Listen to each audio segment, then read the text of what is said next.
السلام عليكم ورحمة الله تعالى وبركاته. walaalaha ku xiran kanaalkan waxaan idin leeyahay Ramadaan Kariim.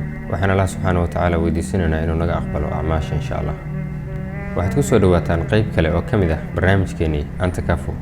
barnaamijkan oo ujeedkiisu yahay in dadka waxgalka u ah bulshada loogu mahadceliyo ayaa xalqadan waxaa marti ku ah al-ustaada Sheekha Axmed oo ah macallimad in muddo wax barisay ardayda aragga naafada ka ah ee dalkaasi Bahrayn. Axmed ayaa waxaa lagu martiqaaday kulan loo qabanayay qaar ka mid ah arday dhiganaysay mid ka mid ah iskuulada ku yaala deegaankeeda. laakiin waxa ay filaysay wax ka duwan ayay la kulantay. meel ka mid ah iskuulka lagu casuumay looguna talagalay in lagu qabto barnaamijka ayaa la fariisay macallimadda. intii ay halkaas fadhisay waxa ay la kulantay waxyaabo aysan filayn oo iyada loogu mahadcelinayay, sida daaqadaha qaar oo lagu xardhay sawirkeeda iyo magaceeda, buugaag iyo boorsada ardayda ay buugaagta ku qaataan oo sawirkeeda lagu dhejiyay, iyo kedise kale oo badan.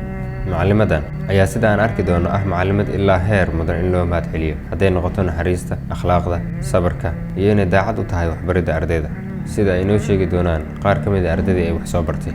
saaxiibayaal, ku soo dhawaada sheekada macallimadan oo dhammaystiran. دعينا ضيفة اليوم لمقابلة طلاب إحدى المدارس، لكن اللي صار كان شيء مختلف. نبتدي شباب.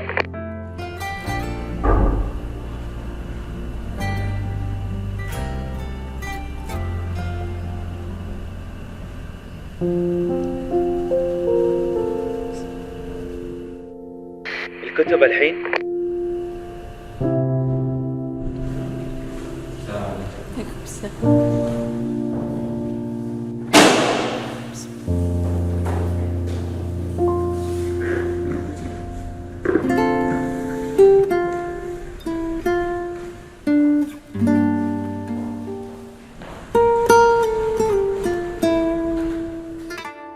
المدرس بالطالب، حياكم. يلا استريح هني لمي ولا امرك ياخذك.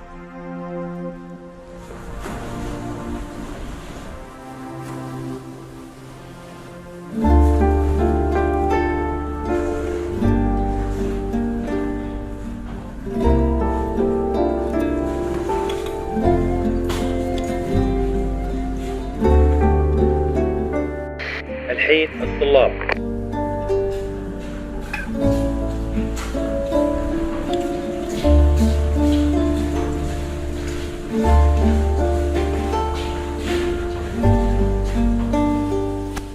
لوحة الشرف.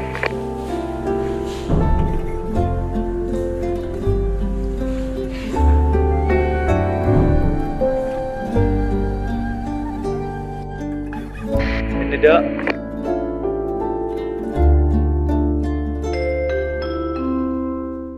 تنبيه على جميع الطلاب، شعب رقم 1 التوجه إلى الساحة المدرسية الآن. كما نود أن نشكر الأستاذة شيخة أحمد على تواجدها معنا اليوم. أحمد هي معلمة ومربية فاضلة، ما كانت تعطي من علمها بس، بل كانت تعطي الرعاية والاهتمام والحب اللامشروط لطلابها من المكفوفين، وصارت ذكرى ما تنسي في قلب كل طالب مر عليها. طبعا السيدة شيخة كانت يعني مدرسة مهذبة، صديقة، زميلة لنا في الصف، ما تحسسنا ان هي بس مدرسة، بالذات ان هي كانت مدرسة ذوي الاحتياجات الخاصة. هي ليس فقط معلمة، وإنما الأستاذة شيخة هي في مرتبة الأم. تتميز أنها قائدة بالحب، فكانت طوال عملها في المعهد قائدة بس بالحب، كل بيستجيب له. يمكن وايد ناس يظنون أن شخصيتها برا البيت مختلفة عن داخل، ترى بالعكس، يعني هي شخصيتها مثل ما هي حلوة برا هي وايد حلوة داخل، مثل روحها. تعاملنا بكل أدب وبكل يعني الإعاقة اللي عندك يعني محترمتها لآخر حدود. كانت تدرسنا مواد التاريخ ومواد الجغرافيا، الكرة الأرضية، كانت ترسمها لنا بطريقة بارزة للكفيف على أساس توصل له المعلومة. كان بالها طويل، عندها صبر، عندها شلون تقدر توصل المعلومة صح حق بصيرة الكفيف، حق إحساسه، حق شعوره، حق اللمس، طريقة اللمس عنده. والجميل إن العلاقة مو بس في المدرسة، تستمر العلاقة عقب ما يتخرجون، تستمر الحياة والتواصل وياهم على طول ليومنا يعني. حتى عن ظروفنا الشخصية، حتى هي تقدر تساعدنا، يعني تقدر تساعدنا في تخطي أي صعوبة، تخطي الصعاب. طبعا المكفوفين بيعرفوا صوت بيعرفوا الواحدة جاية من صوت رجلها يعني كعبة. أول ما تيجي تعالي شوفي فرحة الطلاب. وأم يعني لما حتى كنت أناديها وأقول لها سيدة شيخة تقول أمي كذي يعني، فإحنا كنا نحب في هذه الصفة يعني هي أمي صج، هي أمي. هي مو بس مدرسة، هي مدرسة، هي ربتنا على الصح والغلط. الآن أنا أصبحت معلم في وزارة التربية والتعليم، وبلا شك أن كان لها دور كبير في وصولي إلى هذه الوظيفة. هي تحب تعطي وما تنطر مثلا شكر أو ثناء، وذي الشيء زرعته فينا وايد. فهي دائما تدعي أن عطاء لأقصى درجة تقدر تعطي فيه، الإتقان حتى في العطاء والنية الصافية، هاي أهم شيء. سيدة شيخة أنا طبعا أشكرك جزيل الشكر منذ طفولتي إلى يومنا ذي، على أن أنا عرفت إنسانة مثلك، مدرسة مهذبة، صديقة وأم. شكرا لك على كل اللي انت عملتيه، ويا رب إن شاء الله نكون مع بعض دايما، وتدوم صداقتنا وحبنا، ونكون صحبة في الجنة إن شاء الله. أمي الغالية قدوتي وصديقتي وأكثر شخص مؤثر في حياتي ويترك فيني أثر وبصمة. شكراً على كل عطائك الغير محدود، شكراً لوجودك في حياتنا، وأنا متأكدة يعني حياتي ذي كلها ما لها معنى بدون وجودك يعني. سيدة شيخة وحشتيني وايد، سنين ما شفتك، يعني من طلعت من المعهد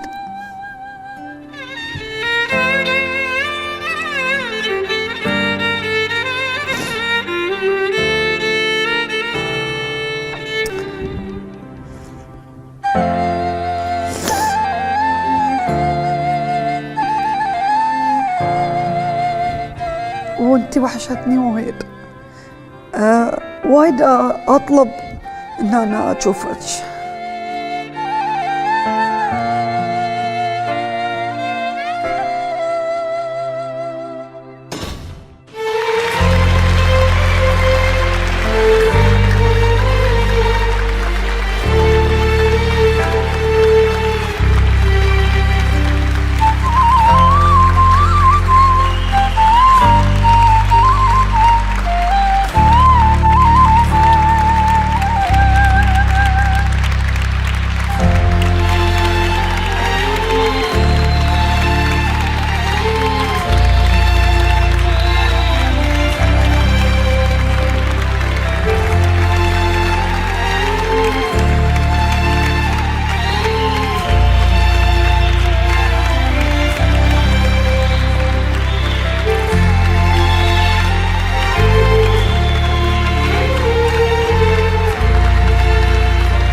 طبعا أنا جدا تفاجأت، بس كانت مفاجأة جدا جميلة، خاصة بعد شوفت أن تسمع عيالك. يعني ما أقول أنا طلاب، يعني طول عمري هم عيالي، وهم الشيء الجميل اللي عشت معاهم. أنا لما يسألوني دائما أنت اشتغلتي، أنا أقول ما اشتغلت، أنا استمتعت وتباركت مع هالفئة الجميلة، الفئة من أجمل الشخصيات، من أجمل النفوس الجميلة.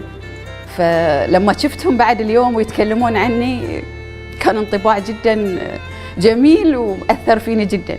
بحرين عطتنا وايد لما درستنا وعطتنا وتستاهل منا، نشرفها في كل المحافل. بحرين تستاهل منا كل خير.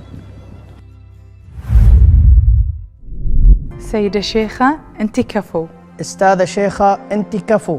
أم أحمد أنت كفو. يما أنت كفو. شيخة أم أحمد بحبها اللا مشروط وإخلاصها في مهنتها صارت النور لقلب كل كفيف درسته، وعلمتنا إن ما في أجمل من الأثر الطيب والذكرى الحلوة اللي نتركها في قلوب الناس. أم أحمد، أنتي كفو.